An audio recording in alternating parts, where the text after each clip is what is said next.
Hello students, तो आप सभी का स्वागत है आपके अपने यूट्यूब चैनल सिग्मा 57 पर। तो आज की क्लास में हम लोग क्लास 12 का चैप्टर नंबर 2 गॉस की प्रमेय पढ़ने वाले हैं। तो गॉस की प्रमेय में क्या है कि असल बात यह है कि चलिए देखिए, तो आज के हमारे इस चैप्टर के जो हमारा पहले हेडिंग है वो है क्षेत्रफल सदिश। इस चैप्टर की हमारी पहली हेडिंग है हमारी क्षेत्रफल सदिश, एरिया वेक्टर। क्षेत्रफल सदिश, एरिया वेक्टर, क्या बोलते हैं हम इसे? Area vector. एरिया वेक्टर क्या होता है? क्षेत्रफल सदिश एरिया वेक्टर। अगर हम किसी पृष्ठीय क्षेत्रफल को, जैसे मान लीजिए हमारा कोई ये पृष्ठ है, ये हमारा कोई पृष्ठ है, ठीक है, ये हमारा कोई क्या है? पृष्ठ है, जिसका क्षेत्रफल क्या है? ए है। इस पृष्ठीय क्षेत्रफल को हम सदिश के फॉर्म में लिखें। कैसे लिखें? सदिश के फॉर्म में, ठीक है। कैसे लिखें? सदिश के फॉर्म में। तो इसे सदिश के फॉर्म में या सदिश के रूप में निरूपित करना ही क्या कहलाता है? क्षेत्रफल सदिश कहलाता है। क्या कहलाता है? क्षेत्रफल सदिश कहलाता है। अर्थात हम कह सकते हैं कि किसी पृष्ठीय क्षेत्रफल को सदिश के रूप में व्यक्त करना क्या कहलाता है? क्षेत्रफल सदिश कहलाता है। यहाँ पर अगर बात की जाए तो एन कैप बना लेंगे। एन कैप क्या है? यहाँ पर क्षेत्रफल ए पर बाहर की ओर खींचे गए लंबवत एकांक वेक्टर हैं। क्या है? क्षेत्रफल ए पर बाहर की ओर खींचे गए लंबवत एकांक वेक्टर हैं। ए क्या है? पृष्ठ का क्षेत्रफल है, ठीक है। तो हम लोग क्या लिखेंगे क्षेत्रफल सदिश में? सभी लोग समझ चुके होंगे क्या है क्षेत्रफल सदिश। पृष्ठीय क्षेत्रफल को सदिश के रूप में भी व्यक्त कर सकते हैं और इसे सदिश के रूप में व्यक्त करना ही क्षेत्रफल सदिश कहलाता है। तो सभी लोग लिख लीजिए कि पृष्ठीय क्षेत्रफल को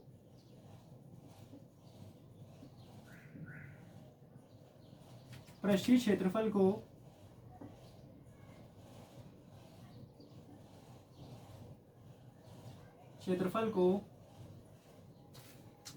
सदिश के रूप में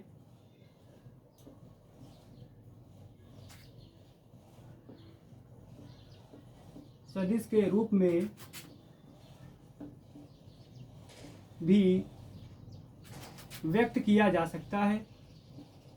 पृष्ठीय क्षेत्रफल को सदिश के रूप में भी व्यक्त किया जा सकता है,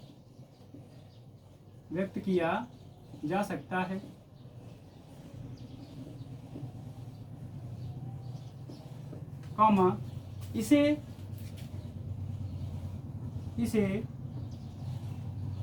सदिश के रूप में व्यक्त करना ही क्षेत्रफल सदिश कहलाता है। इसे सदिश के रूप में व्यक्त करना ही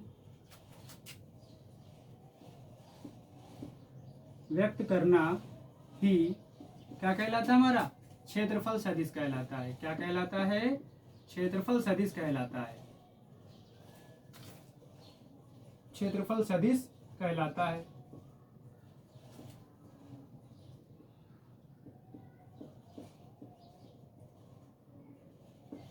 इसे ए वेक्टर से निरूपित करते हैं। किससे निरूपित करते हैं? ए वेक्टर से। इसे ए वेक्टर से निरूपित करते हैं।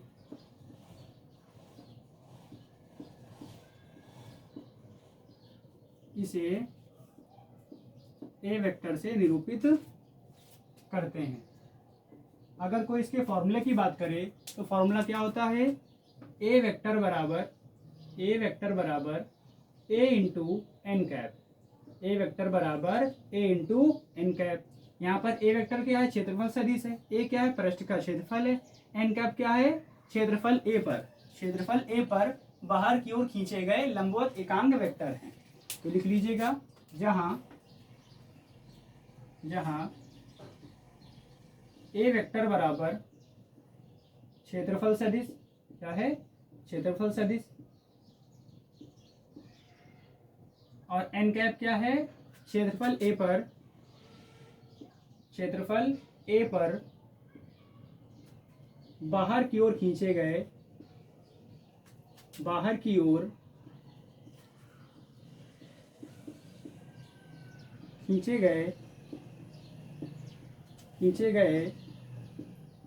लंबवत एकांक वेक्टर।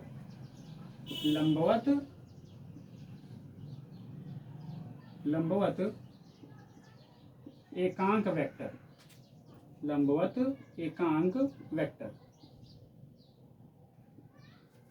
तो एक बार फिर देख लीजिए, क्या है क्षेत्रफल सदिश? पृष्ठीय क्षेत्रफल को सदिश के रूप में भी व्यक्त कर सकते हैं, और इसे सदिश के रूप में व्यक्त करना ही क्या कहलाता है? हमारा क्षेत्रफल सदिश कहलाता है। इसे ए वेक्टर से निरूपित करते हैं। ए वेक्टर बराबर ए इंटू एन कैप। ए वेक्टर क्या है? क्षेत्रफल सदिश है। एन कैप क्या है? क्षेत्रफल ए पर बाहर की ओर खींचे गए लंबवत एकांक वेक्टर है। उम्मीद करता हूं कि आप सभी को टॉपिक समझ में आ गया होगा। आप सभी लोग इसका स्क्रीनशॉट ले लीजिए। अब देखिए हमारा अगला टॉपिक क्या है। हमारा अगला टॉपिक है समतल कोण। क्या है? समतल कोण, जिसे हम बोलते हैं प्लेन एंगल। समतल कोण, प्लेन एंगल।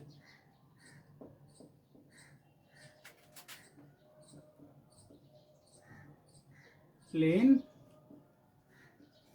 एंगल। क्या होता है समतल कोण, प्लेन एंगल?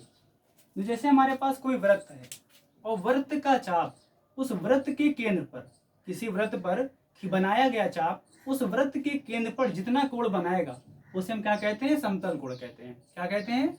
समतल कोण कहते हैं। तो जैसे मान लीजिए हमारे पास कोई वृत्त है, हमने क्या ले लिया? एक ये वृत्त ले लिया। देखिए अगर वृत्त अगर डायग्राम थोड़ा इधर उधर हो जाए तो आप सभी लोग मैनेज कर लीजिएगा।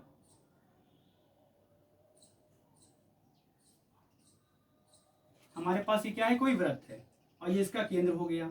मान लीजिए हमने इस पे क्या किया, ये हमने ऐसे केंद्र लिया और इस पे मान लीजिए ये चाप बना दी। यहाँ पर एक क्या बना देते हैं? चाप बना देते हैं। तो हमने क्या किया? एक चाप बना दी। ये हमने क्या ले ली? इसमें चाप ले ली। ये हमने चाप ले ली और ये चाप इस वृत्त के केंद्र पर जितना कोण बनाएगा, ये चाप इस वृत्त के केंद्र पर जितना कोण बनाएगा इसे हम क्या कहते हैं? समतल कोण कहते हैं। और इसे थीटा से प्रदर्शित करते हैं। यहाँ पर ये त्रिज्या होगी, यहाँ पर त्रिज्या होगी, इसे हम आर से प्रदर्शित करते हैं। थीटा ये समतल कोण है और चाप को हम किससे प्रदर्शित करते हैं? एल से। किससे प्रदर्शित करते हैं? एल से। ठीक है। तो समतल कोण क्या होता है? किसी वृत्त के चाप द्वारा, किसी वृत्त के चाप द्वारा उसके केंद्र पर आंतरिक कोण समतल कोण कहलाता है। इसे थीटा से प्रदर्शित करते हैं। तो लिख लीजिए, किसी वृत्त के चाप द्वारा, किसी वृत्त के चाप द्वारा उस वृत्त के केंद्र पर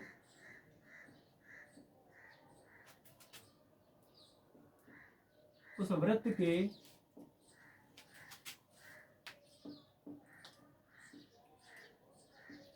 केंद्र पर आंतरिक कोण समतल कोण कहलाता है। क्या कहलाता है? समतल कोण कहलाता है। समतल कोण कहलाता है। इसे थीटा से प्रदर्शित करते हैं। किससे प्रदर्शित करते हैं? थीटा से। इसे थीटा से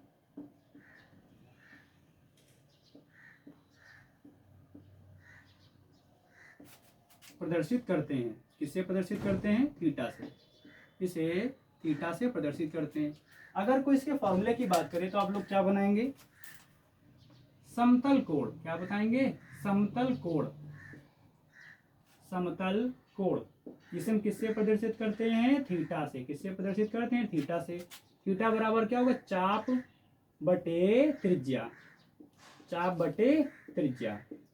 चाप को हमने किससे शो किया डायग्राम में? कैपिटल स्मॉल एल से, और त्रिज्या को स्मॉल आर से। ये आप सभी का समतल कोण का फॉर्मूला हो जाएगा। अगर कोई इसका मात्रक पूछे तो इसका मात्रक क्या होता है? रेडियन। तो आप सभी लोग लिख सकते हैं इसका मात्रक रेडियन होता है। इसका मात्रक क्या होता है? रेडियन। इसका मात्रक रेडियन होता है। इसका मात्रक रेडियन होता है। इसका मात्रक रेडियन होता है। अगर अब बात कर ले रेडियन है, अब कोई भी चीज हो अगर उसका यूनिट है तो उसकी एक यूनिट की परिभाषा बनती है। उसी आधार पर हम इस रेडियन की भी बनाएंगे। तो अगली हेडिंग है हमारी एक रेडियन। क्या है? एक रेडियन। अब देखिए एक रेडियन क्या है, ध्यान समझिएगा। अगर हम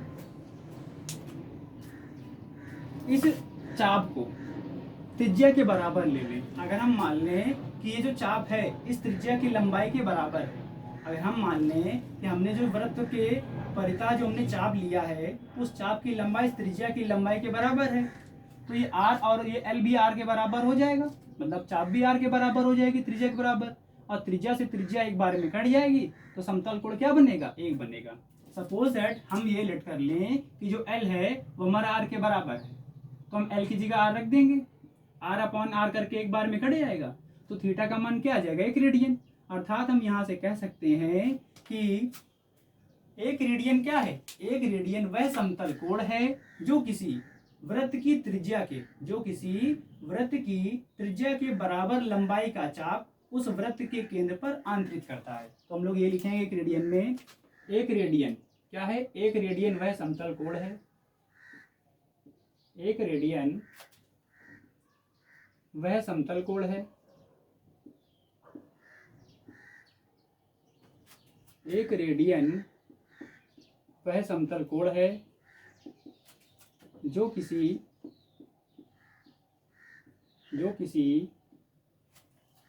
वृत्त की त्रिज्या के, जो किसी वृत्त की त्रिज्या के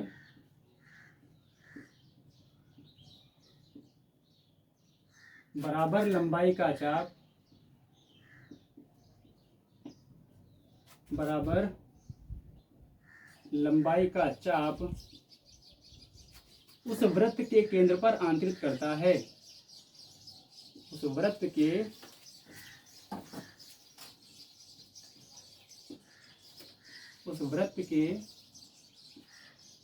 केंद्र पर आंतरित करता है,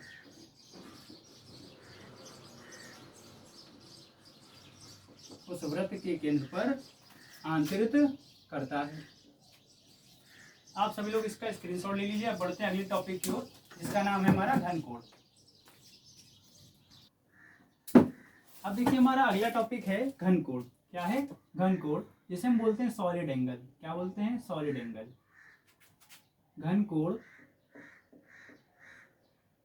घन कोण सॉलिड एंगल। क्या है, सॉलिड एंगल। क्या होता है सॉलिड एंगल, अगर हम कोई गोली पृष्ठ ले लें, क्या ले लें, गोली पृष्ठ, और गोली पृष्ठ में एक छोटा सा भाग ले लें, गोली पृष्ठ में एक छोटा सा भाग ले लें, तो वो छोटा सा भाग उस गोले के केंद्र पर जो कोण बनाएगा उसे हम क्या कहेंगे, घन कोण कहेंगे। डायग्राम के थ्रू समझेंगे तो ज़्यादा अच्छे से बात समझ में आएगी। अब यहाँ पे मैं 3D स्ट्रक्चर तो नहीं दिखा सकता हूँ, बट आप सपोज कीजिए कि हमारा कोई गोली पृष्ठ है, ये हमारा क्या है, कोई गोली पृष्ठ है, और ये इसका केंद्र O है। मान लीजिए इसका केंद्र क्या है, O है।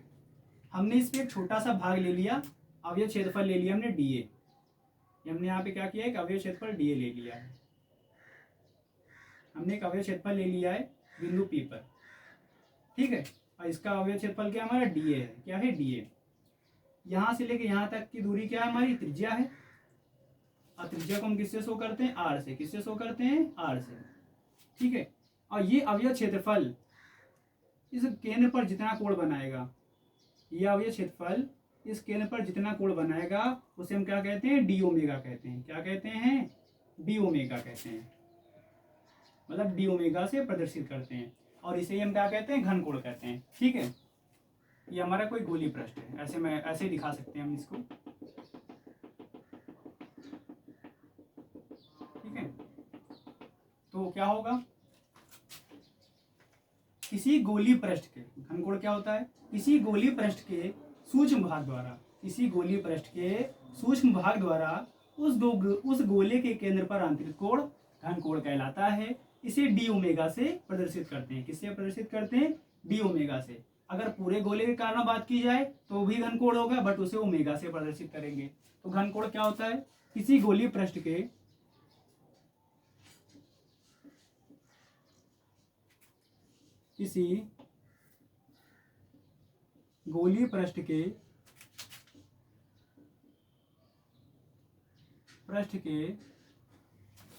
सूक्ष्म भाग द्वारा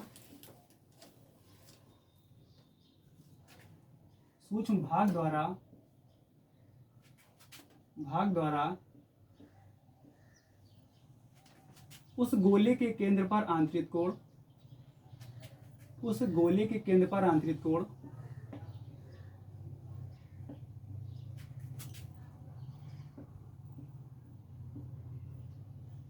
केंद्र पर आंतरिक कोण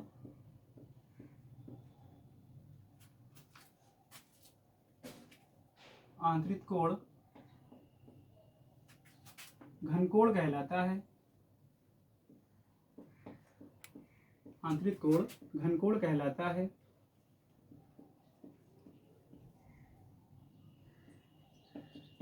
इसे डी ओमेगा से प्रदर्शित करते हैं। इसे डी ओमेगा से प्रदर्शित करते हैं।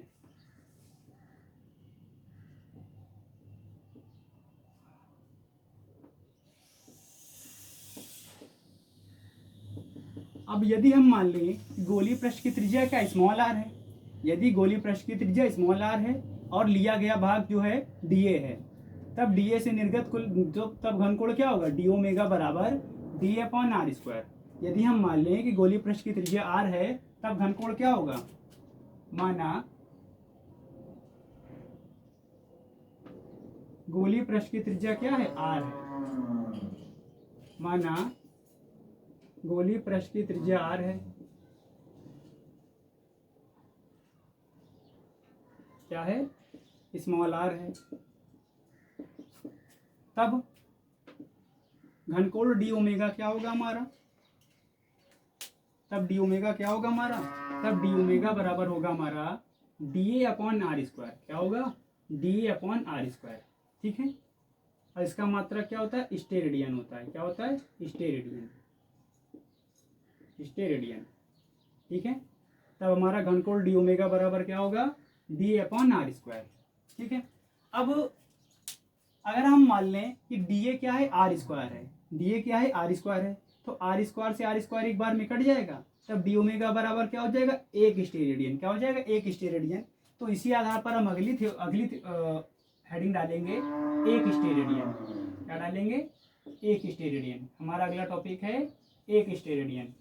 तो एक स्टेरेडियन क्या होगा, एक स्टेरेडियन वह घनकोण है, एक स्टेरेडियन वह घनकोण है जो किसी वृत्त की त्रिज्या के वर्ग के बराबर का क्षेत्रफल, जो किसी गोलीय पृष्ठ की त्रिज्या के वर्ग के बराबर का क्षेत्रफल उस गोले के केंद्र पर आंतरित करता है। क्या होगा एक स्टेरेडियन, एक स्टेरेडियन वह घनकोण है जो किसी गोलीय पृष्ठ की त्रिज्या के वर्ग के बराबर का क्षेत्रफल या बराबर वर्ग का क्षेत्रफल उस गोले के केंद्र पर आंतरित करता है। तो यही लिखेंगे, एक स्टेरेडियन क्या है, एक स्टेरेडियन वह घनकोण है,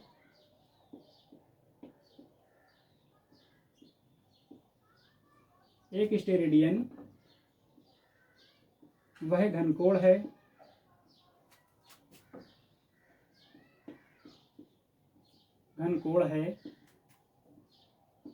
जो किसी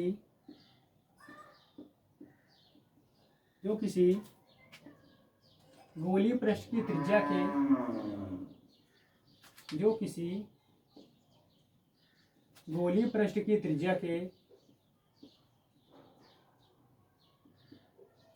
त्रिज्या के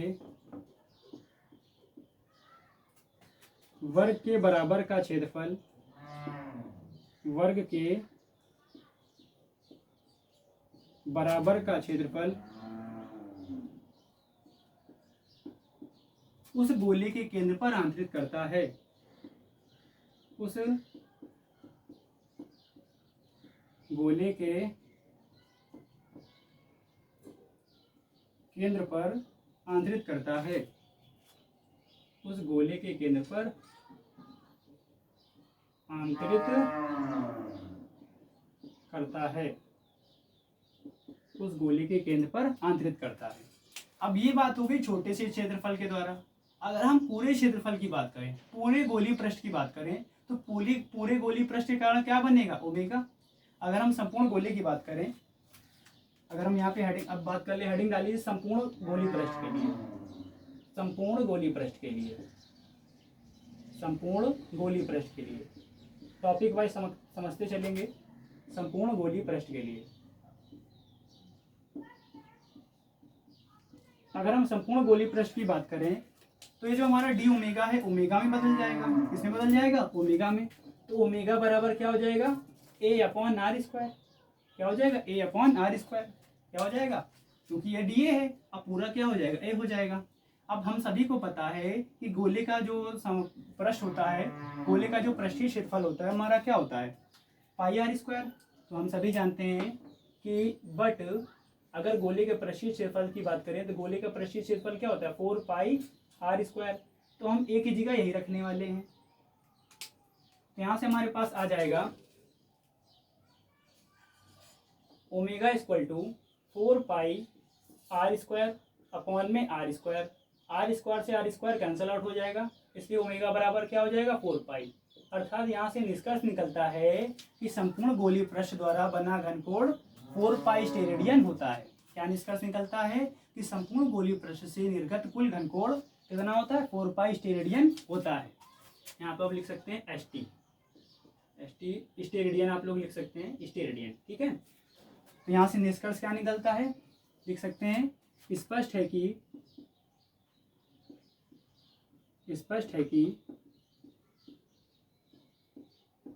संपूर्ण यहाँ से मैं ऐसे लाइन कर देता हूँ। संपूर्ण गोलीय पृष्ठ द्वारा बना घनकोण, गोलीय पृष्ठ द्वारा बना घनकोण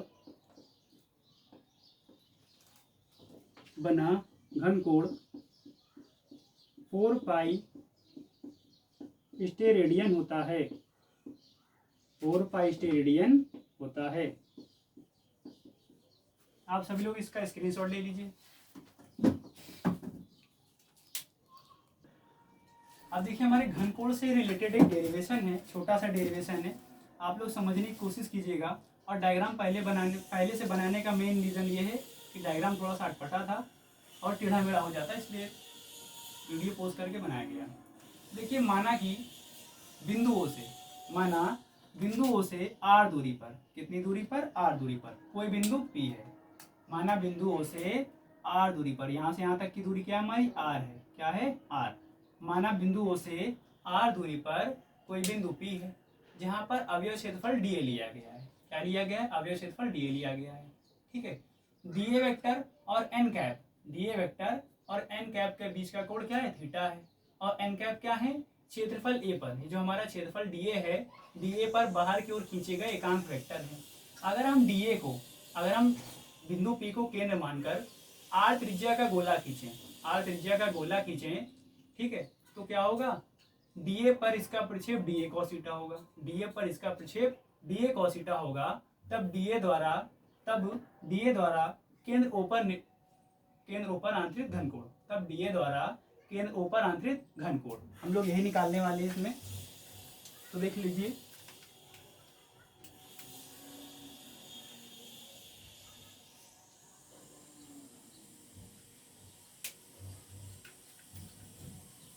छोड़िए आप लोग कैसे लिखेंगे समझ जाइए, एक बार फिर समझ लीजिए। माना बिंदुओं से स्मॉल आर दूरी पर कोई बिंदु पी है जहाँ पर अवयव क्षेत्रफल डी ए लिया गया है।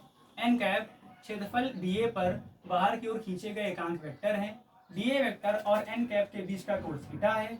यदि बिंदु पी को केंद्र मानकर आर त्रिज्या का गोला खींचें तो डी ए पर इसका प्रक्षेप डी ए cos थीटा होगा। तब डी ए द्वारा केंद्र ऊपर आंतरिक घनकोण, तो लिखेंगे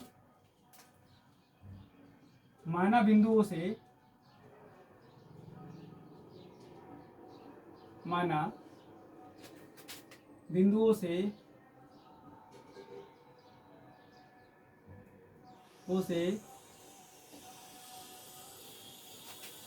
स्मॉल आर दूरी पर, माना बिंदुओं से स्मॉल आर दूरी पर कोई बिंदु पी है। स्मॉल आर दूरी पर कोई बिंदु पी है, जिस पर अवयव क्षेत्रफल डी ए लिया गया है।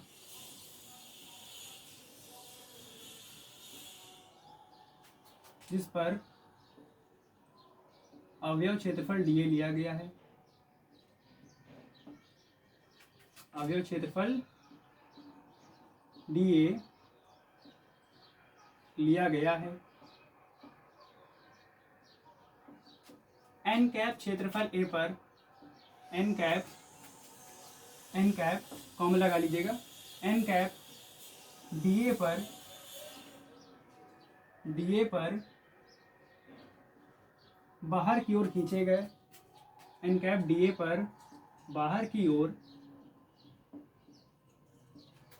खींचे गए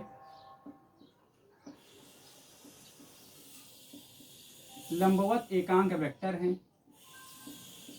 लंबवत एकांक वेक्टर हैं, एकांक वेक्टर हैं। डीए वेक्टर और एन कैप के बीच का कोण थीटा है, डीए वेक्टर और एन कैप के बीच का कोण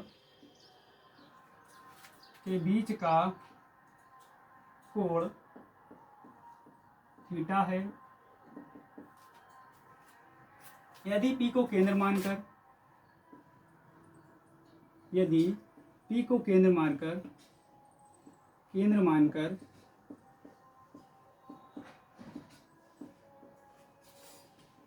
R त्रिज्या का गोला खींचें, R त्रिज्या का गोला खींचें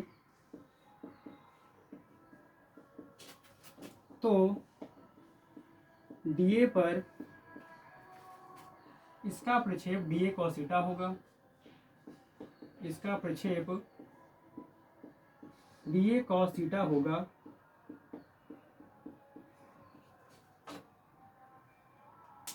तब डीए द्वारा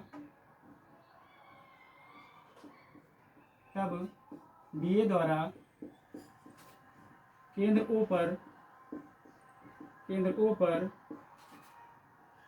आंतरिक घन कोण, केंद्र O पर आंतरिक घन कोण क्या होगा? डी ओमेगा से प्रदर्शित करते हैं, डी ओमेगा बराबर D A cos theta upon R square, D A cos theta upon R square. अगर हम इसको वेक्टर फॉर्म में लिखना चाहें तो क्या होगा? डी ओमेगा बराबर डी ए वेक्टर और जैसे ही कॉस थीटा हटेगा यहाँ पर एन कैप आ जाएगा, क्या आ जाएगा? एन कैप और डॉट के साथ अपॉन में आर स्क्वायर। उम्मीद करता हूँ कि आप सभी को आज का ये टॉपिक समझ में आ गया होगा। आप सभी लोग अगर इस टॉपिक से संबंधित कोई भी डाउट हो तो आप सभी लोग कमेंट कर सकते हैं।